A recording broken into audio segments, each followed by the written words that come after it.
I grew up in a quiet American neighborhood where every house looked safe, clean, and ordinary, the kind of place where nothing bad was supposed to happen. Yet from the moment I could remember, my parents had only one rule that mattered more than anything else, and that rule was never open the basement door, which was strange because our house didn't even have a basement, at least that's what they told everyone. But I knew the door was real because it sat at the end of the hallway, always closed, always cold, and every time I walked past it, I felt like something on the other side was listening to my breathing. When I was a child, I used to press my ear against that door late at night, and I would hear slow, heavy breathing coming from behind it, not like a person sleeping, but like something waiting, and whenever I asked my mother what was inside, her smile would freeze and her voice would drop as she told me that door never opens and I should forget it exists, but no matter how hard I tried, I could feel the house shift at exactly 2:13 every morning, as if something beneath us was changing position, dragging itself across a space that should not have existed.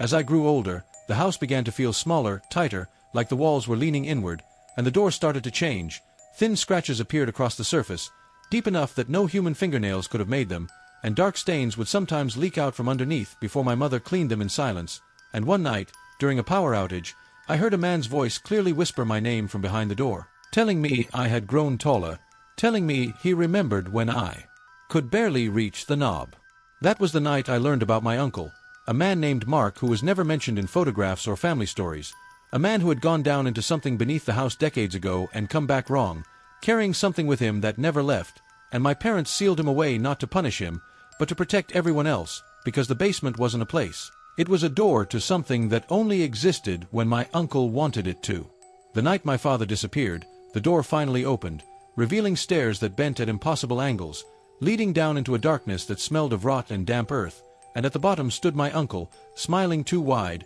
eyes reflecting a light that wasn't there, and behind him something moved that refused to fully reveal itself, and when my mother stepped between us to protect me, he touched her gently, and she collapsed as the door slammed shut, leaving the house silent for the first time in years. I left that night and never looked back, but even now, living in another state with a new name, I wake up at exactly 2:13 to hear breathing beneath my floor, and tonight I noticed a door in my hallway that wasn't there before, with no handle, just a cold metal knob, and a familiar voice whispering from the other side, reminding me that family should always stay together.